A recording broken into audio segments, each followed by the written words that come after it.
Middle class people middle క్లాస్లో ఉండిపోవడానికి reason ఏంటి? ఈ క్వశ్చన్ చాలామంది అడుగుతూ ఉంటారు. దానికి వన్ ఆఫ్ ద రీజన్ అంటే మొత్తం ఇదే రీజన్ కాదు, వన్ ఆఫ్ ద రీజన్ వచ్చేటప్పటికి గవర్నమెంట్. అంటే ఒకటి గవర్నమెంట్ విధించే పన్నులు ట్యాక్సెస్ అనేది, రెండోది ఇన్ఫ్లేషన్. ఎవ్రీ ఇయర్ ఖర్చులు పెరిగేది. India is a developing country, that is the reason inflation అనేది ఇండియాలో ఎక్కువ ఉంటుంది compare to other countries. Okay, every year ఖర్చులు పెరగడం అనేది ఎక్కువగా ఉంటుంది. రెండోది వచ్చేటప్పటికి ట్యాక్సెస్ మీరు చూస్తే కనుక నేను ఒక ఎగ్జాంపుల్తో ఎక్స్ప్లెయిన్ చేస్తాను. మీకు ఒక నెలకి 2 లక్షల శాలరీ వస్తుందని అనుకోండి నేను చెప్తున్నా.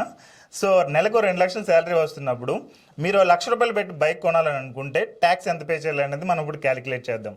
సో ₹1,00,000 బైక్కి ముందు ఫస్ట్ 2 లక్షలు మీరు సంపాదించినప్పుడు 30% ట్యాక్స్ ల్యాబ్లో ఉండడం మూలంగా అప్రాక్సిమేట్ ₹60,000 మీరు ట్యాక్స్ అనేది కట్టాలి.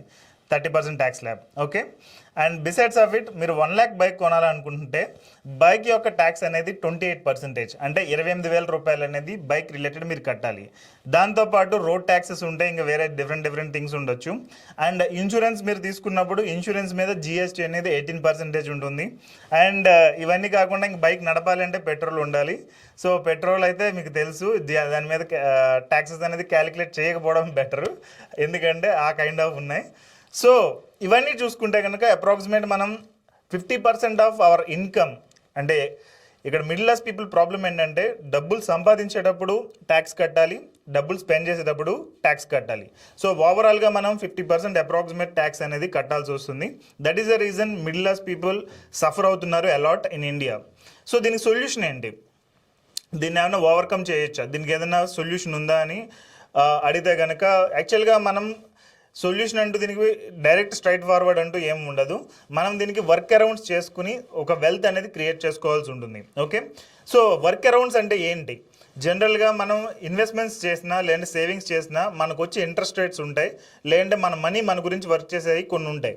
సో అలాంటి వాటిల్లో మనం ఇన్వెస్ట్మెంట్ చేసి మనము డబ్బుల గురించి పనిచేయకుండా డబ్బులు మన గురించి పనిచేసేటట్టు చేసుకోవడం అనేది one of the option. So దీని గురించి ఇన్ డీటెయిల్గా ఎక్స్ప్లెయిన్ చేయడం గురించి నేను ఒక వీడియో కోర్స్ అనేది క్రియేట్ చేశాను. ఆ కోర్స్ యొక్క నేమ్ మనీ మేనేజ్మెంట్ సీక్రెట్స్. ఈ కోర్స్లో మనం డిఫరెంట్ కాన్సెప్ట్స్ అనేది డిస్కస్ చేస్తాము.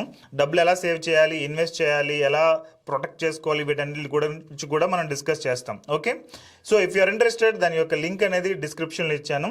If you can click on it and register for the program. Okay, and ఈ ప్రోగ్రామ్ కాస్ట్ వచ్చేటప్పటికి 997 ప్లస్ GST.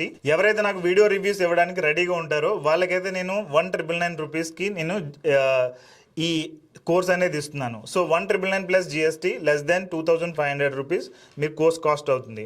సో ఈ ప్రోగ్రామ్ అటెండ్ అయిన తర్వాత నా బ్యాంక్ అకౌంట్లో 1 crore ఉండటం అనేది ఇంపాసిబుల్ అని మీరు ఫీల్ అయినట్లయితే కనుక you can ask for refund.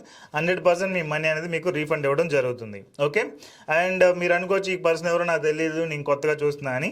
If you don't know me, just search my name in Google, Vasu Challa అని గూగుల్లో టైప్ చేయండి.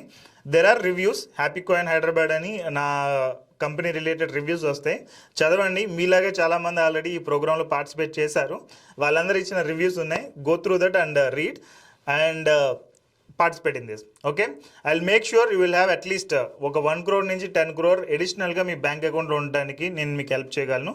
That is for sure. Okay, just register for the program, you will see that in future. Thank you so much, have a great day.